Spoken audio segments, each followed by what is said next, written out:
Hello student, मैं Mukesh sir. आज हम लोग कक्षा 12 गणित अध्याय 3 में पार्ट 2 में सभी उदाहरण को देखेंगे। आइए देखते हैं पहला उदाहरण हमारा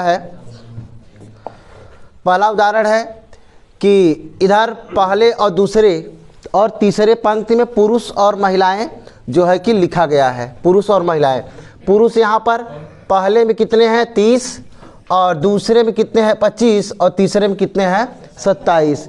ये आगे इधर महिलाओं की जो संख्या है 25 है, 31 है और 26 है। आपसे कह रहा है कि उपयुक्त सूचना को एक 3 गुणित 2 आव्यूह में निरूपित कीजिए और तीसरी पंक्ति और दूसरी स्तंभ वाली प्रविष्टि क्या होगी। तो ठीक है, हम लोग जो है कि मान लेते हैं कि माना आव्यूह का जो है कि नाम दे दिया जाए कि माना आव्यूह ए है, माना आव्यूह ए है। अब यहाँ पर आप देख सकते हैं कि इधर पुरुष लिखे गए हैं, तो 30, 25 और 27 हमें 3 गुणे 2 में रखना है, अर्थात जो पंक्ति है हमें तीन पंक्ति बनानी है और स्तंभ कितना बनाना है 2। ठीक है, तो इधर देखिए आगे जो महिलाएं हैं 25, 31 और 26 हैं। आप देख सकते हैं कि इधर जो पंक्तियों की संख्या है, पंक्तियों की संख्या कितनी है 3 है, जबकि स्तंभों की संख्या 2 है, अर्थात 3 गुणे 2 का आपका ये आव्यूह बन चुका है। ये आपका पहला जो है कि उत्तर हुआ। दूसरा आपसे पूछ रहा है इधर कि तीसरी पंक्ति और दूसरा स्तंभ वाली प्रविष्टि यानी अवयव क्या होगा। तो देखिए तीसरी पंक्ति में आते हैं और दूसरा स्तंभ में, तो ये कौन सा होना है, ये जो हमारा होना है, ये हमारा कौन सा आ रहा है 26 आ रहा है, 26 आ रहा है। कैसे करा कि तीसरी पंक्ति और दूसरा स्तंभ, तो तीसरी पंक्ति में जब हम आगे बढ़ेंगे और दूसरे स्तंभ में, तो इसके सीध में कौन आएगा 26 ही आएगा। तो दूसरे स्तंभ वाली प्रविष्टि ना, तीसरी पंक्ति, हाँ बताइए कोई दिक्कत हो तो तीसरी पंक्ति चाहे आप इधर से काउंट करें और चाहे इधर से काउंट करें, कोई दिक्कत नहीं। तो तीसरी पंक्ति और दूसरे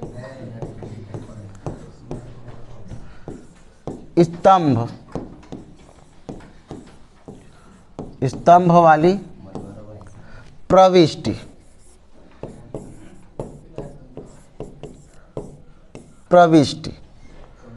कितनी होनी है 26 होना है, ये इसका आंसर होगा। अब आगे के उदाहरण को हम देखेंगे। आगे बढ़ते हैं और उदाहरण संख्या 2 को देखते हैं। उदाहरण संख्या 2 क्या है, कह रहा है यदि किसी आव्यूह में 8 अवयव हैं, एक आव्यूह है जिसमें कितने अवयव हैं 8 अवयव लिखे गए हैं। अब 8 अवयव हैं तो इसकी संभव कोटियाँ क्या हो सकती हैं।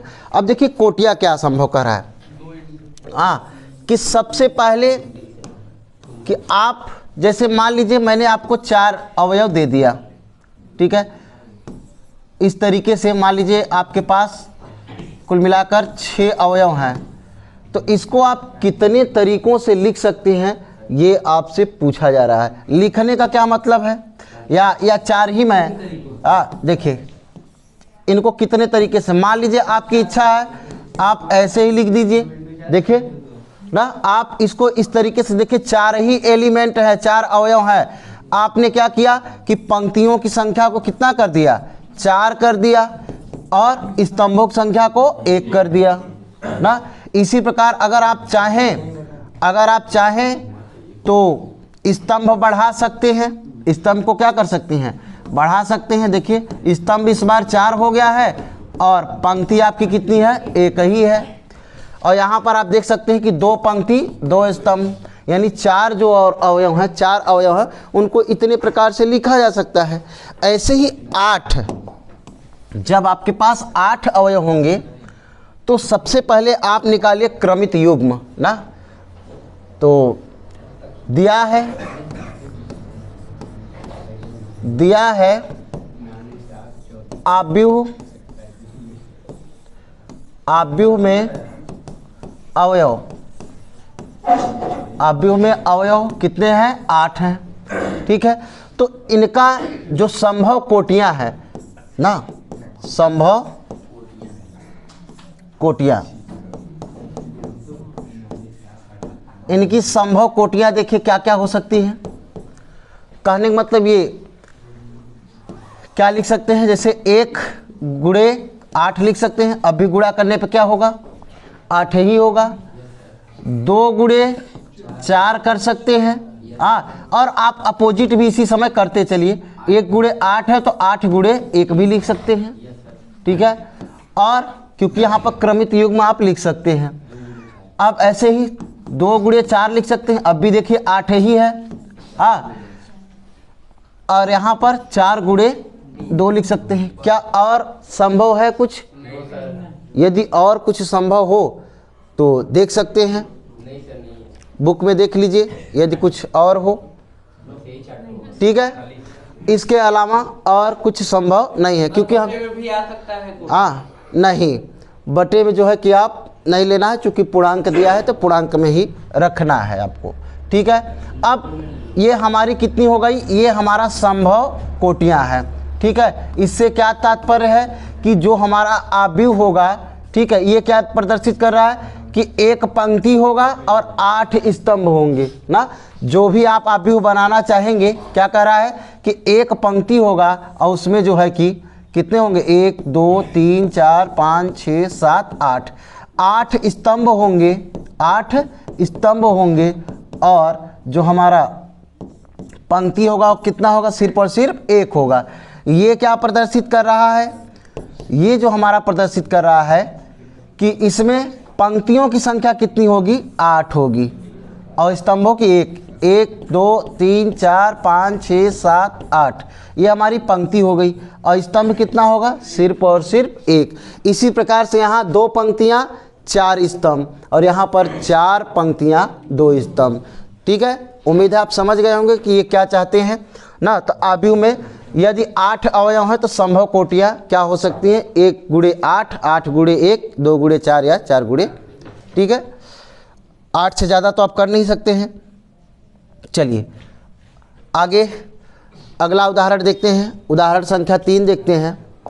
उदाहरण संख्या 3 में कह रहा है एक ऐसे, इस बार देखिए क्या कह रहा है कि एक ऐसे 3 गुणे 2 आव्यूह की रचना कीजिए जिसके अवयव, इस बार आपको रचना जो करनी है 3 गुणे 2 आव्यूह की रचना करनी है जिसके अवयव आपको यहाँ पर दिए गए हैं कि aij बराबर 1/2 और माड में लिखा है i-3j। ठीक है, तो जो अवयव है पहले हमें उसे लिख लेना चाहिए। अवयव दिया है aij बराबर 1/2,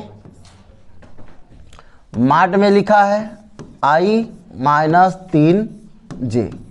ठीक है, हमें 3 गुणे 2 आव्यूह बनाना है, यानी कि 3 पंक्ति होनी चाहिए और 2 स्तंभ होना चाहिए। ठीक है, अब सबसे पहले एक आपको हम रफली बनाकर दिखाते हैं कि आपसे क्या पूछना चाहता है। ठीक है, 3 गुणे 2 का बनाना है, ये क्लियर है कि हमें 2 ही स्तंभ लेना है। तो आपको जब भी शुरू करना है, आप इस बात का ध्यान रखिए, ये सभी में काम में आएगा। आगे जब भी आपको बनाने के लिए कहेगा, अभी खंडस समाकलन खंडस आव्यूह आएगा बनाने के लिए, तो भी आपको यही रूल जो है कि काम में आएगा। कैसा रूल है कि जब भी आप यहाँ से शुरुआत करेंगे तो हमेशा कहाँ से शुरू होगा? 11 से। कहाँ शुरू होना है? 11 से शुरू होकर आगे बढ़िए। दूसरी, हाँ ये पहली लाइन के लिए, दूसरी लाइन के लिए हमेशा 21 से शुरुआत होगा। तीसरी लाइन के लिए हमेशा 31 से शुरुआत होगा। और इधर जो है कि चौथी लाइन के लिए हमेशा 41 से शुरुआत जो है कि होगा। कैसे होगा? अब यहाँ पर देखिए कैसे, यहाँ पे 11 का क्या मतलब होगा कि पहली पंक्ति पहला स्तंभ। इधर आएंगे 12 का क्या मतलब होगा? ठीक है, कि पहली पंक्ति दूसरा स्तंभ। ठीक ठीक है, आपसे जितना कहेगा आगे बढ़ते जाएंगे। ऐसे ही ये 13 का मतलब क्या होगा कि पहली पंक्ति तीसरा स्तंभ, ऐसे ही आप आगे बढ़ते चले जाएंगे। फिर ये क्या बता रहा है, ये बता रहा है कि दूसरा पंक्ति 21 क्या बता रहा है, दूसरा पंक्ति पहला स्तंभ। यहाँ पे 22 क्या बताएगा, कहने का मतलब है यहाँ 11 12 13 आगे बढ़िए, और इधर 21 22 23। चूंकि आगे जा कर के चेंज हो सकता है, ऐसी बात नहीं है। अगर आपका इधर पंक्ति ही, आपका स्तंभ ही अगर 20 21 तक बन जाए ना, अगर 20 21 तक फिलहाल इतना दिया नहीं रहता, मैक्सिमम 5 तक आपके क्लास में जो है दिया हुआ है।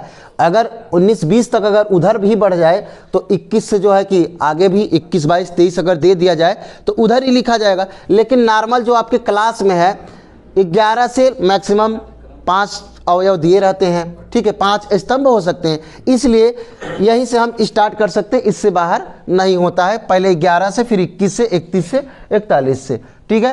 तो आप देख सकते हैं इधर तो 21 22, उसके बाद क्या लिख सकते हैं 23। यदि स्तंभों की संख्या 3 है तब 4 होगी तो क्या आ जाएगा 24 हो जाएगा। आगे बढ़ जाएंगे इसी क्रम में।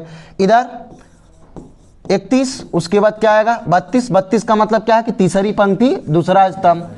33, 33 का मतलब तीसरी पंक्ति तीसरा स्तंभ।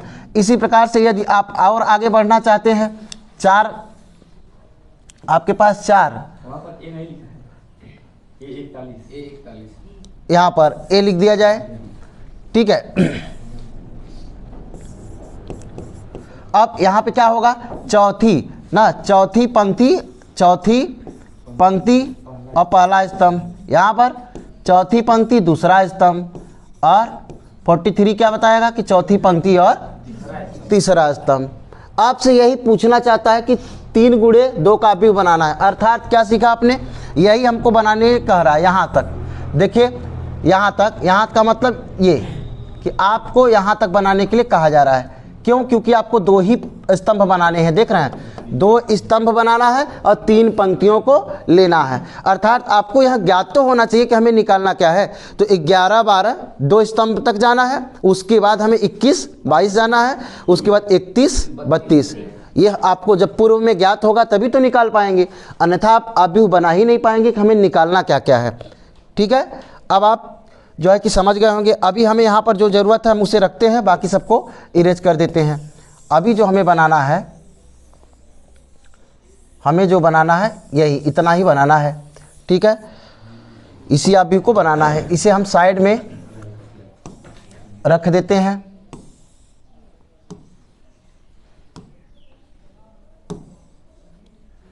अब देखिए, तो हमें ज्ञात है कि यहाँ पर क्या निकालना है। सबसे पहले हम निकालेंगे A11 निकालेंगे, है कि नहीं। वैसे तो आपको पता ही नहीं चलता कि I और J के स्थान पर रखें क्या, तो पहली पंक्ति पहला स्तंभ। ये क्या है 11 का मतलब क्या है, पहली पंक्ति पहला स्तंभ रख दिया गया। यहाँ पर 1/2 मार्क लगाया जाएगा, I के स्थान पर 1 माना है आपने, और यहाँ पर 3 और J का भी जो है कि हाँ। अब कुल ओवरऑल रिजल्ट क्या आने वाला है, देख सकते हैं आप कि 1/2 होगा, तो 3 1 कम 3, 3 में से 1 घटेगा तो -2 आएगा, और मार्ड लगने के कारण माइनस बाहर नहीं आएगा, यानी कि 2 ही आएगा। तो आप जब डिवाइड कर देंगे तो कितना आएगा आपको 1, ठीक है। इसी प्रकार आप 12 निकालिए, यानी 12 निकालिए, ठीक। इसका क्या मतलब है, पहली पंक्ति दूसरा स्तंभ, और आपको 2 ही स्तंभ लेने ही हैं, उससे ज़्यादा नहीं जाना है।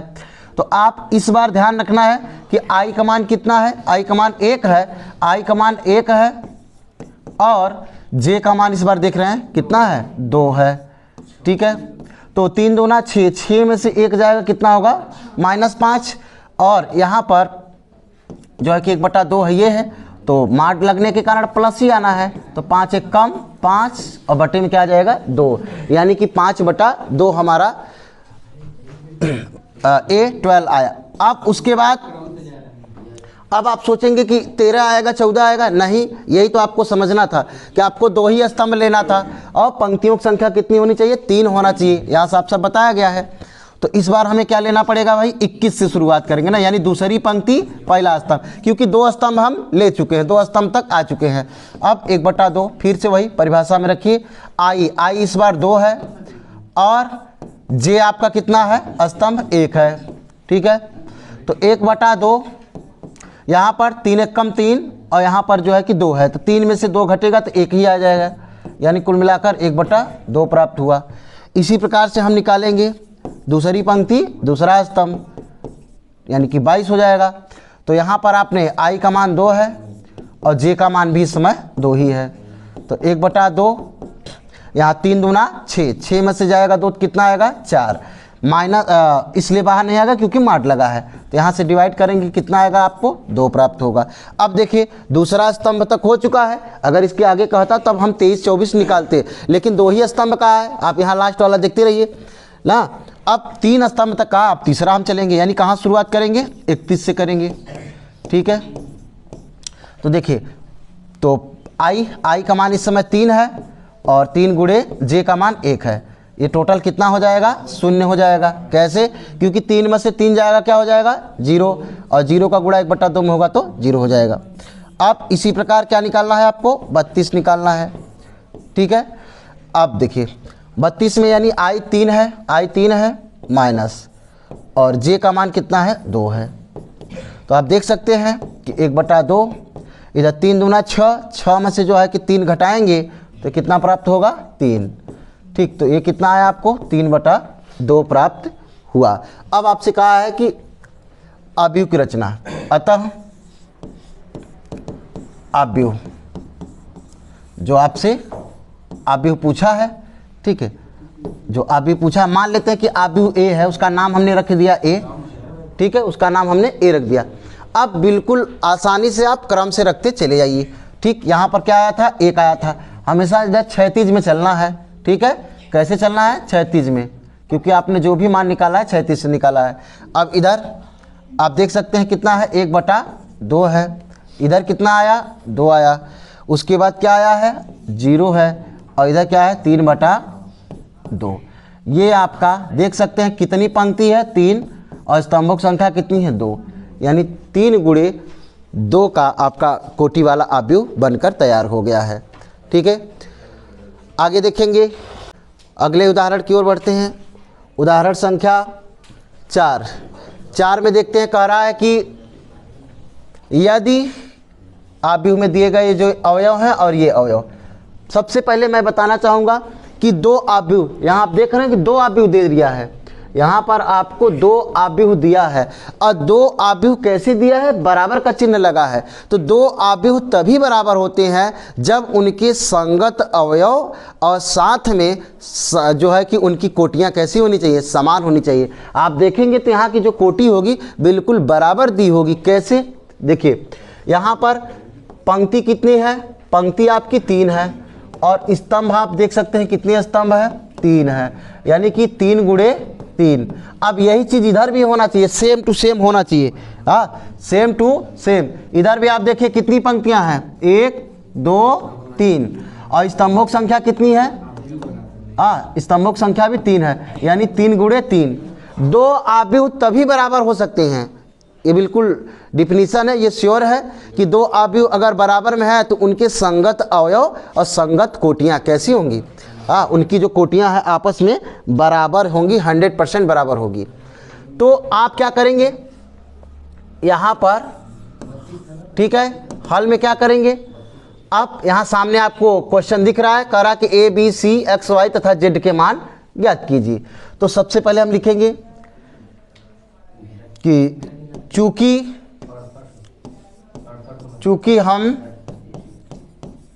हम जानते हैं कि 2 आव्यूह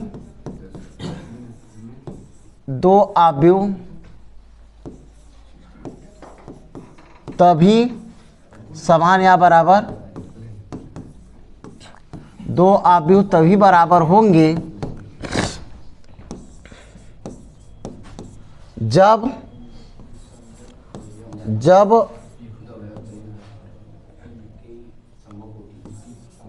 जब उनके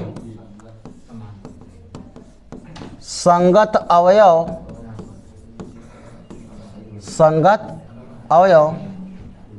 बिल्कुल समरूप त्रिभुज की तरह, संगत भुजाओं का अनुपात और संगत कोण बराबर होगा, तभी त्रिभुज कैसे होते हैं समरूप। यहाँ पर भी वही संगत अवयव ना, जब उनके संगत अवयव बराबर या समान, बराबर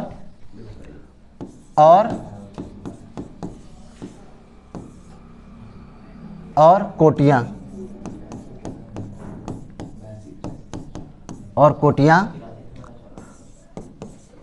बराबर होंगी। दो अवयव तभी बराबर होंगे जब उनके संगत अवयव बराबर और कोटियां बराबर होंगी। ठीक है, संगत अवयव और कोटियां कैसी होंगी? बराबर होंगी। यहाँ पर एक बार हटा दिया जाए।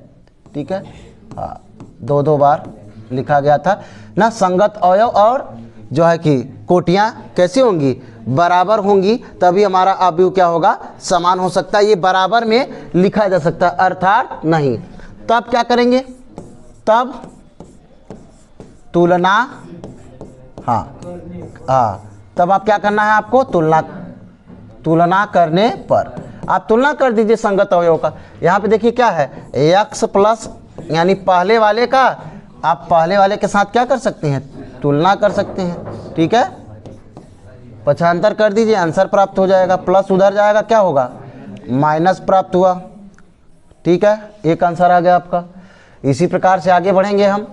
यहाँ पर आप देख सकते हैं, हाँ, आप आराम से देख करके कि क्या मान आपको निकालना है। इधर देखिए, ये लास्ट वाला, या ये ले लीजिए पहले इसको, क्या है इधर? z प्लस 4, क्या है भाई? 6 है। तो z बराबर 6 प्लस उधर जाएगा, क्या होगा? माइनस। संगत देखिएगा दूसरे नंबर का दूसरे से, यानी पहली पंक्ति, इधर भी पहली पंक्ति। ठीक है, तो कितना हुआ? 2 प्राप्त हुआ। ये भी हमें प्राप्त हो गया, z का मान भी।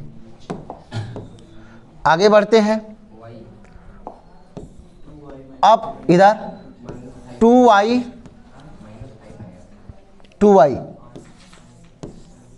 2y माइनस 7, इधर क्या लिखा है? 3y minus 2। पक्षांतर करके लाइए, इधर आएगा क्या हो जाएगा? माइनस, इधर माइनस 2 है और ये माइनस इधर आके क्या हो जाना है? प्लस। तो यहाँ से जब घटेंगे तो माइनस y बचेगा।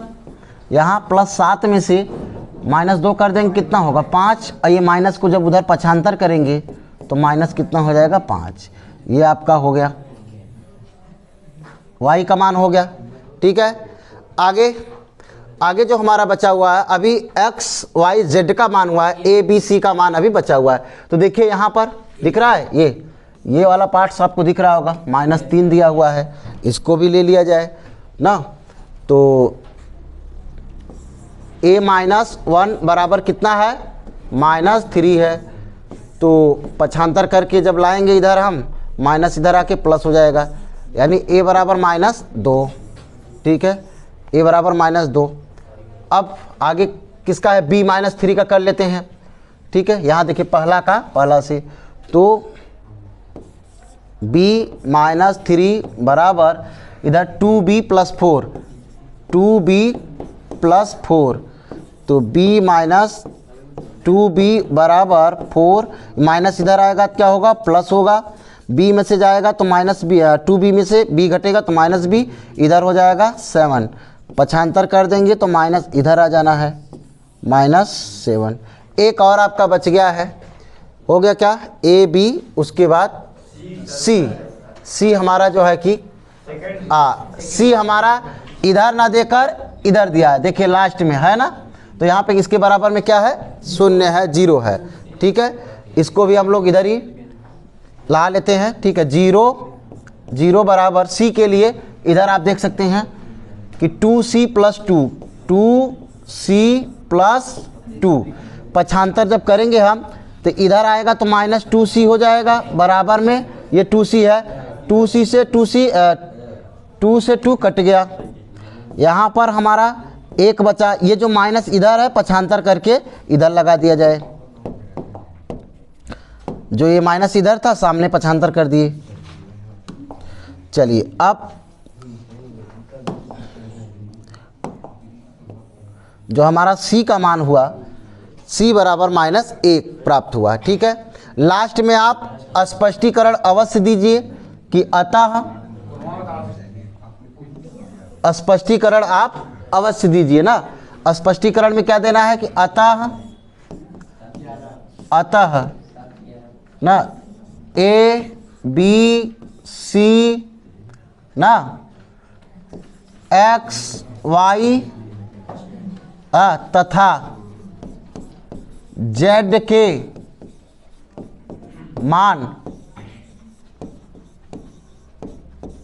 क्रमशः, अब सबसे पहले ए को खोजिए। ए का मान कितना है -2, ठीक है।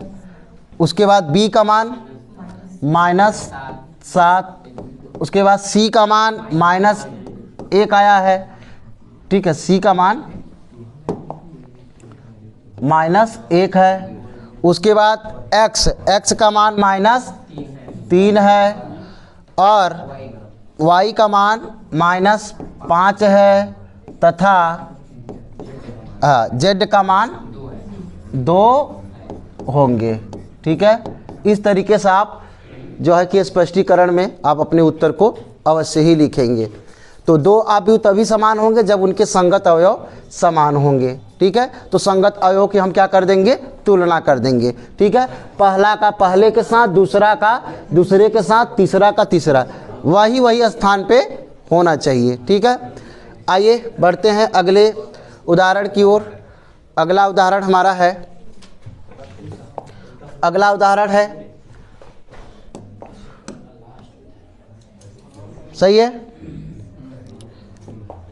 चलिए अब यहाँ भी same question A B C तथा डी के मान ज्ञात करने के लिए दिए गए हैं, परंतु जरूरी नहीं कि आपका उदाहरण संख्या 4 की तरह ये भी हो। यहाँ पर समीकरण भी बनकर के हल हो सकता है ना। देखिए यहाँ पर दो दो लोग दे दिए गए हैं, हाँ, तो तुलना तो कर ही लीजिए, ठीक। यहाँ पर आप लिख सकते हैं कि चूंकि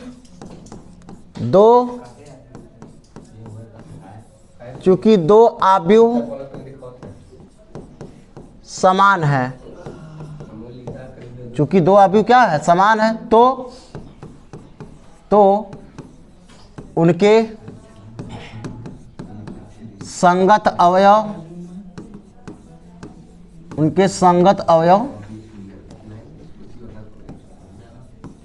अवयव भी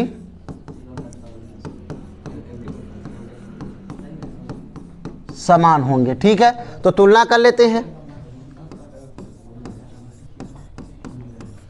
तुलना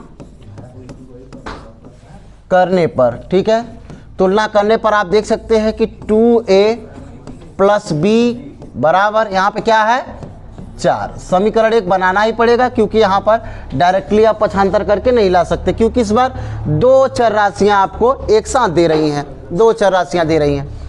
ऐसे ही आपको होशियारी से काम करना है। यहाँ पर आप देख सकते हैं तो b वाला ए बी वाला है, तो ए बी वाला लीजिए तुरंत। a - 2b बराबर में क्या है -3 है। मैं चाहूँगा पहले इनको हल ही कर लिया जाए, उसके बाद बाकी दोनों को लिया जाए, क्योंकि मान ही ज्ञात करने के लिए कह रहा है। तो आप यहाँ पर देख सकते हैं, हम चाहेंगे कि यहाँ पे प्रतिस्थापन विधि से कर लिया जाए तो जल्दी हो जाएगा, आसान होगा। तो यहाँ पर आप क्या करना है, यहाँ से a का मान निकाल लो। तो a का मान निकालोगे तो ये माइनस इधर जाएगा, क्या हो जाएगा प्लस, ठीक है।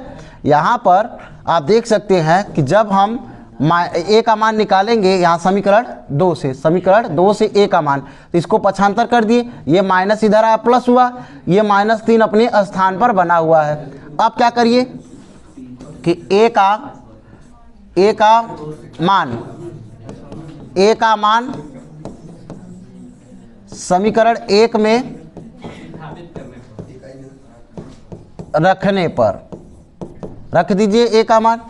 तो 2 ब्रैकेट में हमारा है 2b - 3 प्लस b बराबर में कितना है 4।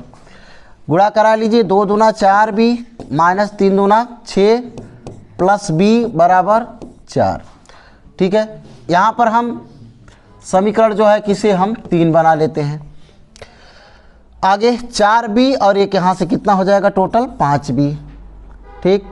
अब ये 4 है, ये माइनस इधर आना है तो क्या हो जाएगा +6। तो 5b बराबर 10 हो जाएगा और 5 से डिवाइड कर देंगे तो b बराबर हमारा कितना होगा, 2 होगा। यानी b का जो मान प्राप्त हुआ है वह 2 प्राप्त हुआ। अब इस b के मान को हम यहाँ रखेंगे तो a का मान प्राप्त हो जाएगा। इधर लिख सकते हैं हम,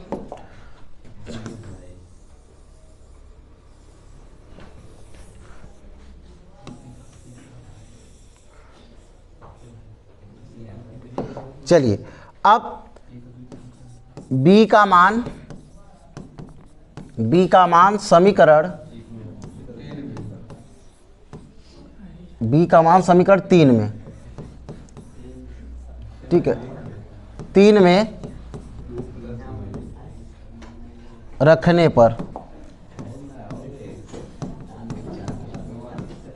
b का मान समीकरण 3 में रखने पर, समीकरण 3 क्या है, a बराबर 2b, b का मान आपने 2 निकाला है और -3 है, तो यानी कि 2 दूना 4, यानी 4 में से 3 जाएगा तो क्या आएगा, 1, यानी a का मान आपके पास 1 प्राप्त हुआ है।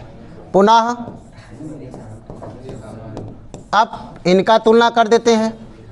पुनः अब जो बचे हुए हैं c और d मानों के लिए, c और d मानों के लिए तुलना करते हैं, c और d मानों के लिए। तो यहाँ पर 5c माइनस d बराबर 11 है। समीकरण नंबर क्या कर लेते हैं, 4।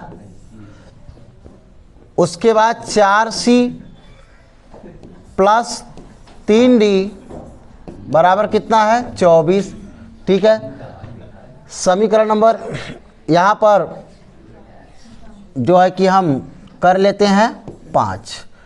ठीक, अब यहाँ पर आप देख सकते हैं कि यहाँ पे प्रतिस्थापन विधि करने से अच्छा है कि यहाँ पर अगर मैं 3 का गुणा करा दूँ समीकरण 4 में तो ये 3 जो है कि बराबर हो जाएगा और आसानी से हल हो जाएगा। प्रतिस्थापन करने पे प्रतिस्थापन विधि वहीं लगाते हैं जहाँ पर जो है कि कम रहता है। जैसे यहाँ पर पक्षांतर करना, यहीं पे देखिए छोटी थी, यहाँ पे जो दिया गया समीकरण है यहाँ छोटा है, परंतु यहाँ पर क्या है, बड़ा है। पक्षांतर करने पर बटे में हमें जो है प्रतिस्थापन विधि का प्रयोग तभी करते हैं जब बटे में ना आए, बटे से बच सके। और यहाँ पर जैसे आप किसी चाहे d का निकालिए चाहे c का निकालिए, और यहाँ पर आप काम कर सकते थे, यहाँ पर d का मान निकाल कर समीकरण 5 में रख सकते थे। ठीक है, समीकरण 5 में रख सकते थे। आपको हल करना है चाहे जिस विधि का प्रयोग करके हल करिए। समीकरण 2 से काम नहीं बन रहा है तो 1 से आप d का मान निकाल करके यहाँ पर रखने पर तुरंत हल हो जाएगा। या तो आप समीकरण 4 में 3 से गुणा करा के बराबर करने के बाद हल करिए। तो आपको इस बात का ध्यान रखना कि कौन समीकरण बड़ा है कौन छोटा है। तो ये छोटा था तो हमें यहीं से मान जो है कि निकाल लेना चाहिए था। ठीक है, यहीं से मान हमें क्या करना चाहिए था, निकाल लेना चाहिए था और समीकरण 2 में रख देना चाहिए था। तो ठीक है, यहीं से हम लोग जो है कि मान निकाल लेते हैं। तो -d, अब देखिए ये 5c जाएगा उधर तो क्या होगा, माइनस। अब या एक लाइन और, या का मतलब का दोनों पक्षों में माइनस से गुणा कराने पर, जब माइनस से गुणा कराएंगे तो ये क्या हो जाएगा, प्लस हो जाएगा। और ये प्लस है तो क्या हो जाएगा, माइनस, और ये माइनस है तो प्लस। ठीक है, इसको हम जो है कि समीकरण 5 कर लेते हैं और इसको क्या कर लेते हैं, इसको हम लोग 6 कर लेते हैं। इसको हम लोग समीकरण 6 कर लेते हैं। अब d का मान समीकरण 6 में रखने पर उधर लिख देंगे। तो यहाँ पे 4c है और 3 गुणे d का मान आपने निकाला है -11 प्लस 5c बराबर में 24। कहाँ से आपने मान रखा, समीकरण 5 से। ठीक है, आप अपनी ज़रूरत के हिसाब से कुछ समीकरण को कम भी कर सकते हैं, जैसे इसका नाम आप लिखें या ना लिखें ज़रूरत नहीं पड़ती है, फिर भी हम लोग बना लिए हैं। ठीक है, आगे बढ़िए। अब समीकरण 5 से हमने क्या किया ना, समीकरण 5 से d का मान रख दिया। थोड़ा सा कैलकुलेशन कर लेते हैं। 4c, अच्छा यहाँ पे प्लस का चिन्ह रहेगा, यहाँ पर प्लस का जो है कि चिन्ह रहेगा। तो 4c, अब इसका प्लस का गुणा माइनस में कराएंगे तो माइनस आएगा, 11 यहाँ 33 हो जाएगा। उसके बाद 3 × 5 = 15c हो जाएगा बराबर में 24। ठीक। यहाँ 15C और 4C कुल टोटल हो गया 19C। अब आगे यहाँ पे 24 और ये -33 इधर पक्षांतर होके आएगा तो क्या होगा, प्लस हो जाएगा। अब आगे बढ़ते हैं तो 19C बराबर 57 यानी 57, तो 19 दिया क्या होता है 57, यानी कि C का मान कितना आया 3। अब C का मान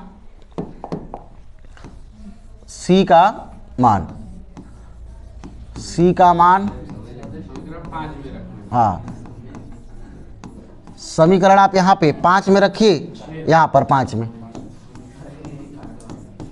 में रखने पर, ठीक है, तो D का मान आपको प्राप्त हो जाएगा -11 प्लस 5 और C का मान 3, इधर -11 5 तिया 15, यानी कि आपका D बराबर कितना प्राप्त हुआ 4।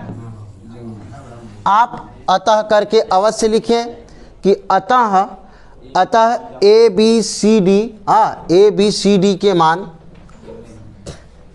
अतः ए बी सी डी के मान, यहाँ पे थोड़ा सा हम स्पेस बना लेते हैं।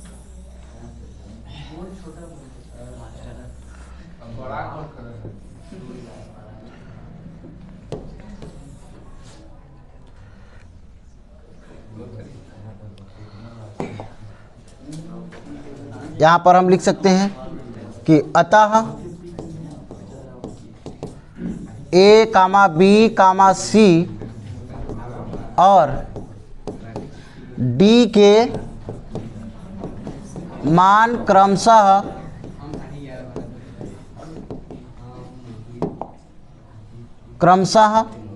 क्या क्या है भाई, ए का मान हमें प्राप्त हुआ है एक, ए का मान हमें 1 प्राप्त हुआ है, बी का मान 2 प्राप्त हुआ है, सी का मान 3 है और डी का मान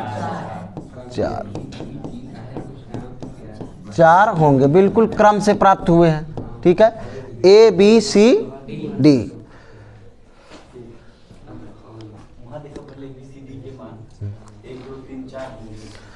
उम्मीद है आप लोगों को वीडियो पसंद आएगा। वीडियो पसंद आए तो लाइक करें, सब्सक्राइब करें और शेयर करना ना भूलें। Thank you so much. जय हिंद। बड़ा फोन आई, 5-7 देंगे।